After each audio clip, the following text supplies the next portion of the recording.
News കിച്ചണിലേക്ക് സ്വാഗതം. ഇസ്രായേലുമായുള്ള വെടിനിർത്തലിനെ തുടർന്ന് ശാന്തമായെന്ന് കരുതപ്പെടുന്ന പലസ്തീനിലെ ഗസയിൽ എന്താണ് ഇപ്പോഴത്തെ അവസ്ഥ? ഗസ ഇപ്പോൾ ശാന്തമാണോ? സമാധാനത്തിലേക്ക് തിരിച്ചുപോയോ? കുഞ്ഞുങ്ങൾ വെടിക്കോപ്പുകളെയും ഡ്രോണുകളെയും ഭയക്കാതെ കളികളിലേക്കും പഠനത്തിലേക്കും ആഹ്ലാദത്തിലേക്കും മടങ്ങിയോ? വീടുകളിൽ സാധാരണ ജീവിതം തിരിച്ചു വന്നോ? ഇല്ലെന്നാണ് ഗസയിൽ നിന്നുള്ള വാർത്തകൾ പറയുന്നത്.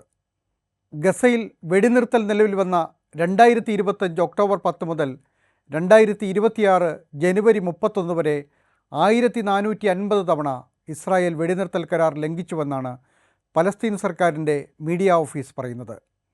ഇസ്രായേൽ സൈന്യം ആകാശത്തിലൂടെയും കരവഴിയും ആക്രമണങ്ങളും വെടിവെപ്പുകളും തുടരുന്നുവെന്ന്. 2023 ഒക്ടോബർ 7 ശേഷം 2025 ഔദ്യോഗിക വെടിനിർത്തൽ പ്രഖ്യാപിക്കുന്നതുവരെ ഇസ്രായേൽ കൊലപ്പെടുത്തിയവരുടെ എണ്ണം എത്രയാണ്? ഗസയിലെ ആരോഗ്യ മന്ത്രാലയത്തിൻ്റെ കണക്കനുസരിച്ച് 71,667 പേർ കൊല്ലപ്പെട്ടു. 20,000-ലേറെ കുഞ്ഞുങ്ങളും ഇതിലുൾപ്പെടുന്നു. സ്ത്രീകളും വൃദ്ധരും രോഗികളുമെല്ലാം കൊല്ലപ്പെട്ടു. മാരകമായി പരിക്കേറ്റവർ 1.7 ലക്ഷം പേരാണ്. ഇസ്രായേൽ സൈന്യമായ IDF-ഉം ഇപ്പോൾ ഇത് അംഗീകരിക്കുന്നുണ്ട്. എന്നാൽ രോഗങ്ങളും പട്ടിണിയും മൂലം മരിച്ചവരെ കൂടി ഉൾപ്പെടുത്തിയാൽ മരണസംഖ്യ 2 ലക്ഷത്തിലേറെയാകുമെന്നാണ് കണക്കുകൾ പറയുന്നത്. ഡ്രോണുകളും ഉഗ്രസ്ഫോടക വസ്തുക്കളും ഉപയോഗിച്ച് നടത്തിയ ആക്രമണങ്ങൾ ഗസയെ നാശത്തിൻ്റെ മൺകൂനകളാക്കി മാറ്റി. ഗസയിൽ ഇസ്രായേൽ നടത്തിയത് കേവലം യുദ്ധമായിരുന്നില്ല, വംശഹത്യ തന്നെയായിരുന്നുവെന്ന് പ്രഖ്യാപിച്ചത് UN നിയോഗിച്ച കമ്മീഷൻ തന്നെയാണ്. ജനവാസ മേഖലകളിൽ കടന്ന് 487 തവണ പൗരന്മാർക്ക് നേരെ അവർ വെടിയുതിർത്തു.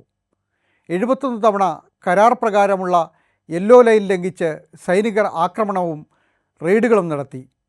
679 തവണ ഗസയിൽ ഷെല്ലുകളും ബോംബുകളും വർഷിച്ചു.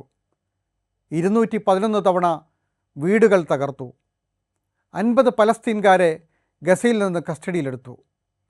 ഗസയിലേക്കുള്ള അവശ്യ വസ്തുക്കളും സഹായങ്ങളും ഇപ്പോഴും തടയുന്നതായാണ് റിപ്പോർട്ടുകൾ പറയുന്നത്.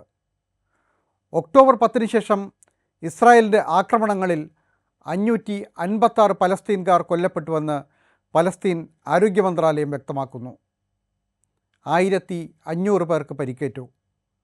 ഒക്ടോബർ 19-നും 29-നും നടത്തിയ ആക്രമണങ്ങളിൽ ഇസ്രായേൽ കൊന്നത് 154 പേരെയാണ്. ഒക്ടോബർ 19-ന് ഹമാസ് വെടിനിർത്തൽ ലംഘിച്ച് റഫയിൽ 2 ഇസ്രായേൽ സൈനികരെ വധിച്ചതായി ആരോപിച്ചാണ് ഗസയിൽ വ്യാപകമായി വ്യോമാക്രമണം നടത്തിയ ഇസ്രായേൽ 45 പേരെ കൊലപ്പെടുത്തിയത്. ഒക്ടോബർ 29-ന് കൊല്ലപ്പെട്ട 109 പേരിൽ 52 കുഞ്ഞുങ്ങളും ഉൾപ്പെടുന്നു. നവംബർ 22-ന് ഇസ്രായേൽ നടത്തിയ ഡ്രോൺ ആക്രമണത്തിലും മിസൈൽ ആക്രമണത്തിലും മധ്യ ഗസയിൽ 21 പേരാണ് കൊല്ലപ്പെട്ടത്. ഇതോടെ ഫെബ്രുവരി 5 വരെ കൊല്ലപ്പെട്ടവരുടെ എണ്ണം 71,824 ഇതിൽ 20,179 കുട്ടികൾ ഉൾപ്പെടുന്നു. ആകെ പരിക്കേറ്റവരുടെ എണ്ണം 1,71,608 ഉയർന്നു. വെടിനിർത്തൽ ലംഘിച്ച് ഇസ്രായേൽ നടത്തിയ കൊലകളെ ന്യായീകരിച്ച് വെടിനിർത്തൽ കരാറിന് മധ്യസ്ഥം വഹിച്ച അമേരിക്കൻ പ്രസിഡന്റ് ഡൊണാൾഡ് ട്രംപും ഉണ്ടായിരുന്നുവെന്നതാണ് വിചിത്രമായ കാര്യം. സൈനികരെ ഹമാസ് വധിച്ചതിലുള്ള തിരിച്ചടിയാണ് ഒക്ടോബർ 29-ലെ ഇസ്രായേൽ ആക്രമണമെന്നാണ് ട്രംപ് ന്യായീകരിച്ചത്. ഇസ്രായേൽ തിരിച്ചടിക്കുക തന്നെ വേണം എന്നായിരുന്നു ട്രംപ് പറഞ്ഞത്. ട്രംപ് മുന്നോട്ട് വെച്ച 20 ദിന ഗസ പദ്ധതിയുടെ അടിസ്ഥാനത്തിലാണ് വെടിനിർത്തൽ ഉണ്ടായതെന്നതാണ് കൗതുകകരം. അതിലെ വ്യവസ്ഥകളിലൊന്ന് അടിയന്തരമായി യുദ്ധം അവസാനിപ്പിക്കണമെന്നും നിശ്ചയിക്കപ്പെട്ട രേഖയ്ക്ക് പിന്നിലേക്ക് ഇസ്രായേൽ സേന പിന്മാറണമെന്നുമായിരുന്നു. ഈ മഞ്ഞരേഖ അഥവാ യെല്ലോ ലൈൻ ലംഘിച്ചാണ് ഇസ്രായേൽ ആക്രമണം നടത്തിയതും. എന്നിട്ടും ട്രംപ് അതിനെ പിന്തുണച്ചപ്പോൾ അമേരിക്ക ആർക്കൊപ്പമെന്നും അവരുടെ താൽപ്പര്യമെന്തെന്നും വെളിപ്പെടുന്നു. ഗസയെ പുനർനിർമ്മിക്കുന്നതിനുള്ള ട്രംപിൻ്റെ സാമ്പത്തിക പദ്ധതിക്ക് പിന്നിൽ റിയൽ എസ്റ്റേറ്റ് താൽപ്പര്യങ്ങളാണെന്ന് വ്യക്തമാണ്. പശ്ചിമേഷ്യയിൽ ഇസ്രായേലിൻ്റെ ഉറച്ച സഖ്യശക്തിയാണ് അമേരിക്ക. ഗസയിൽ വംശഹത്യ നടത്തുന്ന ഇസ്രായേലിന് പിന്തുണ നൽകുന്നതും സൈനിക സഹായം എത്തിക്കുന്നതും അമേരിക്ക തന്നെയാണ്. ജീവിച്ചിരിക്കുന്ന പലസ്തീൻകാരോട് മാത്രമല്ല, കൊല്ലപ്പെട്ടവരുടെ മൃതദേഹങ്ങൾക്കും അവരെ അടക്കിയ ഖബറുകൾക്കും നേരെ ഇസ്രായേൽ സേന ക്രൂരമായ അതിക്രമങ്ങളാണ് കാട്ടിയത്. 2023 ഒക്ടോബർ 7 ഹമാസ് കൊലപ്പെടുത്തിയ ഒരു ഇസ്രായേലി സൈനികൻ്റെ മൃതദേഹം വടക്കൻ ഗസയിലെ ഒരു ശ്മശാനത്തിൽ നിന്ന് വീണ്ടെടുത്തതിനെ അസാധാരണ നേട്ടമെന്നാണ് ഇസ്രായേൽ പ്രധാനമന്ത്രി ബെഞ്ചമിൻ നെതന്യാഹു വിശേഷിപ്പിച്ചത്. ഇസ്രായേലി മാധ്യമങ്ങളും പാശ്ചാത്യ മാധ്യമങ്ങളും അതൊരു മഹാസംഭവമായി കൊണ്ടാടി. എന്നാൽ ഈ മൃതദേഹം വീണ്ടെടുക്കുന്നതിന് ഇസ്രായേൽ സേന നടത്തിയ ഓപ്പറേഷൻ ഗസയിൽ വ്യാപകമായ ഭയവും സങ്കടവുമാണ് സൃഷ്ടിച്ചത്. ശ്മശാനത്തിന് സമീപത്ത് 4 പലസ്തീൻകാരെ സേന വെടിവെച്ചു കൊന്നു. അവിടെ കണ്ട നൂറുകണക്കിന് പലസ്തീൻകാരുടെ ഖബറുകൾ തകർത്ത് തരിപ്പണമാക്കി. മൃതദേഹങ്ങൾ വലിച്ചു പുറത്തിട്ടു.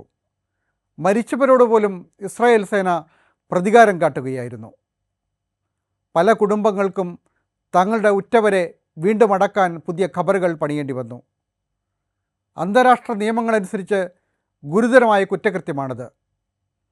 യുദ്ധരംഗത്ത് മൃതദേഹങ്ങളോടും ശ്മശാനങ്ങളോടും ഖബറിടങ്ങളോടും ആദരവ് കാട്ടണമെന്നത് ജനീവ കൺവെൻഷൻ പ്രമേയത്തിൽ വ്യക്തമാക്കുന്ന കാര്യമാണ്. എന്നാൽ ഖബറുകൾ ആക്രമിച്ച് തകർക്കുന്ന ഇസ്രായേൽ സേന മരണത്തിൽ പോലും പലസ്തീൻകാരുടെ അന്തസ്സിനെ ചവിട്ടിമതിക്കുകയാണ്. ഇസ്രായേൽ ആദ്യമായല്ല ഖബറുകൾ ആക്രമിക്കുന്നത്. 2024 ഗസയിലെ 16 ഖബർസ്ഥാനുകൾ തകർത്ത് വികൃതമാക്കിയതായി അമേരിക്കൻ മാധ്യമമായ CNN ആണ് റിപ്പോർട്ട് ചെയ്തത്. എന്നാൽ അതിനും ഇസ്രായേലിന് ന്യായീകരണങ്ങളുണ്ട്. ഖബറിടങ്ങളെ ഹമാസ് സൈനികമായി ഉപയോഗിക്കുന്നതിനാലാണ് ആക്രമണം എന്നാണ് അവരുടെ ന്യായവാദം. വെസ്റ്റ് ബാങ്കിലും സമാനമായ തരത്തിൽ പലസ്തീൻകാരുടെ ഖബറിടങ്ങളും സെമിത്തേരികളും ഇസ്രായേൽ സേന ആക്രമിക്കാറുണ്ട്. ഇസ്രായേൽ സേന പലസ്തീൻകാരുടെ മൃതദേഹങ്ങളോടും ക്രൂരമായാണ് പെരുമാറുന്നത്.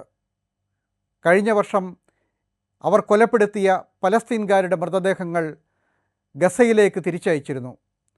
അതിലെല്ലാം സേന നടത്തിയ ക്രൂരമായ അതിക്രമങ്ങളുടെ അടയാളങ്ങളുണ്ടായിരുന്നു. പലതും തിരിച്ചറിയാൻ കഴിയാത്ത തരത്തിൽ അംഗഭംഗം വരുത്തിയതും വികൃതമാക്കപ്പെട്ടതുമായിരുന്നു. ഇത്തരം ഹീനകൃത്യങ്ങളിലൂടെ മരിച്ചവരെ മാത്രമല്ല, അവരുടെ ഉറ്റവരെയും ശിക്ഷിക്കുകയാണ് ഇസ്രായേൽ ചെയ്യുന്നത്. മരണാനന്തരം പോലും പലസ്തീൻകാരെ അപമാനവീകരിക്കുന്ന വംശീയമായ അതിക്രമം കൂടിയാണിത്.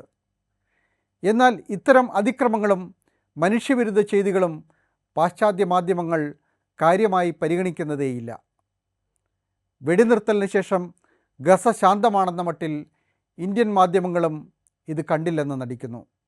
എന്നാൽ പലസ്തീനിൽ ഔപചാരികമായ വെടിനിർത്തൽ നിലവിലുണ്ടെങ്കിലും സങ്കല്പിക്കാൻ കഴിയാത്ത അതിക്രമങ്ങൾ തുടരുന്നുവെന്ന് അൽ ജസീറയും ഇസ്രായേൽ മാധ്യമമായ ഹാരറ്റ്സും സാമൂഹിക മാധ്യമങ്ങളും മനുഷ്യാവകാശ സംഘടനകളും വെളിപ്പെടുത്തുന്നുണ്ട്. ഇസ്രായേൽ നടത്തിയ സൈനിക ആക്രമണങ്ങളിലും വംശഹത്യയിലും തകർത്തെറിയപ്പെട്ട ഒരു ജനതയാണ് പലസ്തീൻകാർ. 2023 ഒക്ടോബർ 7 ഹമാസ് ഇസ്രായേലിൽ നടത്തിയ ആക്രമണത്തിനും ഇസ്രായേലുകാരെ ബന്ദികളാക്കിയതിനും ശേഷമല്ല അത് തുടങ്ങിയത്. പലസ്തീനിലെ ഇസ്രായേൽ സയണിസ്റ്റ് അധിനിവേശത്തിന് പതിറ്റാണ്ടുകളുടെ ചരിത്രമുണ്ട്. ഒരുപക്ഷെ ഇസ്രായേലിൻ്റെ രൂപീകരണത്തോടൊപ്പം തന്നെ അതിന് പഴക്കമുണ്ട്. എന്നാൽ 23 ഒക്ടോബർ 7 ശേഷം ഹമാസിനെതിരായ തിരിച്ചടി എന്ന പേരിൽ നടത്തിയത് ചരിത്രത്തിലെ ഭീകരമായ വംശഹത്യകളും യുദ്ധക്കുറ്റകൃത്യങ്ങളുമായിരുന്നു എന്നതാണ് യാഥാർത്ഥ്യം. ഗസ ഇപ്പോഴും ശാന്തമല്ല. അവിടെ വെടിയിച്ചുകളും ഡ്രോണുകളുടെ മുഴക്കങ്ങളും പട്ടിണിയും ദുരിതങ്ങളും രോഗങ്ങളും എല്ലാം നിലനിൽക്കുകയാണ്.